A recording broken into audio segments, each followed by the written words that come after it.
Olá, estamos de volta com o último bloco do programa Lente Aberta e o assunto agora é rápido. Eu gostaria de falar um pouquinho sobre a síndrome da pequena autoridade, que no Brasil normalmente é conectada com uma frase.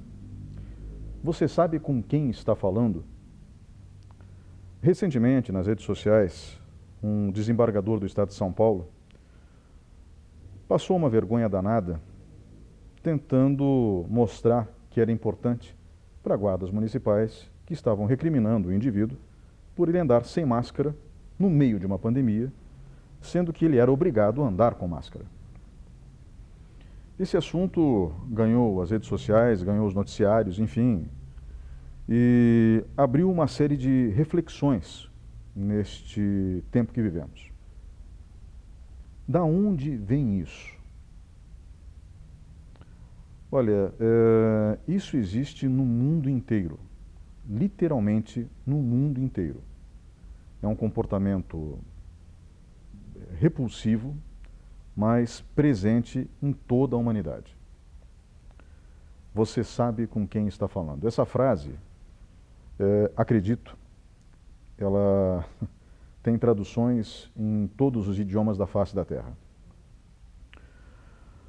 Só que na América Latina, em particular, eu sinceramente acredito que ela seja mais impactante. Por conta de todo o processo histórico a que a América Latina foi submetida. Nós convivemos com o extermínio indígena. Nossos ancestrais, somos descendentes de europeus, portanto, descendentes de invasores. Nossos ancestrais mataram milhões e milhões de indígenas e, depois disso, não satisfeitos com essa realidade, invadimos um outro continente, a África, e trouxemos à força milhões de pessoas para cá. E acho que dentro da América Latina a situação do Brasil é pior ainda. A escravidão, ela só acaba no Brasil em 1888.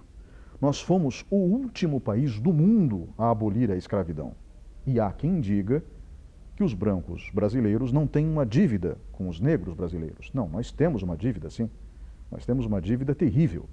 Uma dívida construída pelos nossos ancestrais. Mas nós temos essa dívida. E esse pensamento escravocrata, racista, ele se encontra presente nas relações sociais. Muita gente superou o racismo, mas não superou o pensamento escravocrata. A figura do escravo é comum, inclusive, em textos religiosos. No Antigo Testamento, há escravos, relatos de escravidão. O que me deixa perplexo é o fato de nós termos naturalizado essa linha de raciocínio. E por que no Brasil a escravidão durou tanto tempo? Porque a escravidão era um dos pilares da economia brasileira. Era lucrativo comprar e vender seres humanos. Tão lucrativo que quando a princesa Isabel assina a Lei Áurea, diga-se de passagem, a família real brasileira não era favorável à escravidão, mas os donos da terra eram. Quando a princesa Isabel assina a Lei Áurea, no ano seguinte, o pai dela, Dom Pedro II, perde a coroa.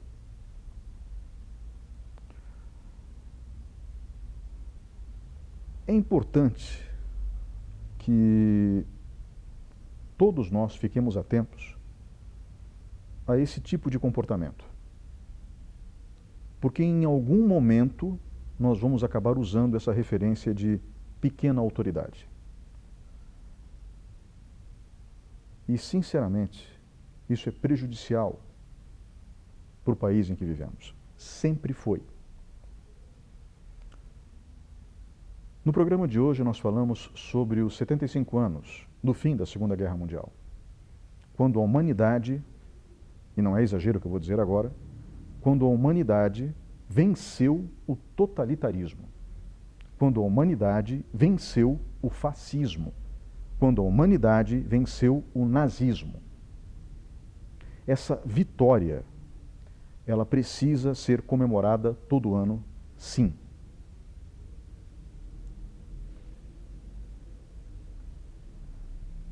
Comemorar a vitória sobre um pensamento autoritário, totalitário, significa preservar a vida em sociedade.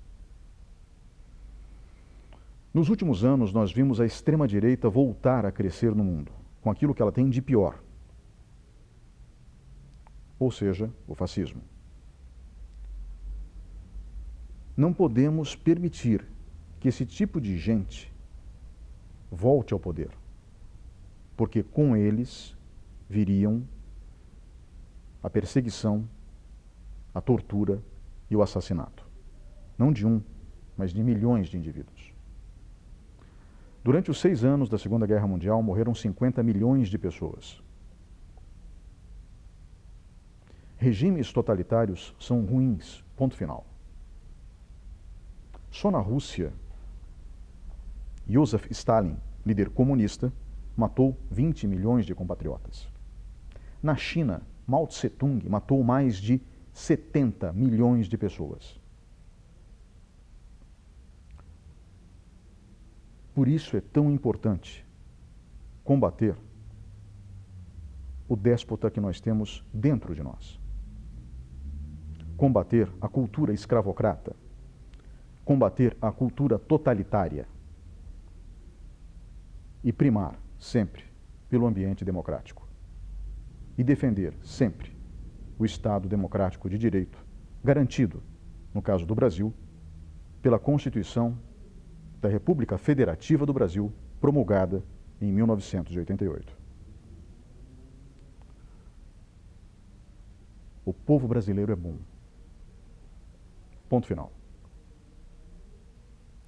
Eu apenas acho que nós precisamos lembrar dessa bondade com mais frequência. Um grande abraço e até a próxima.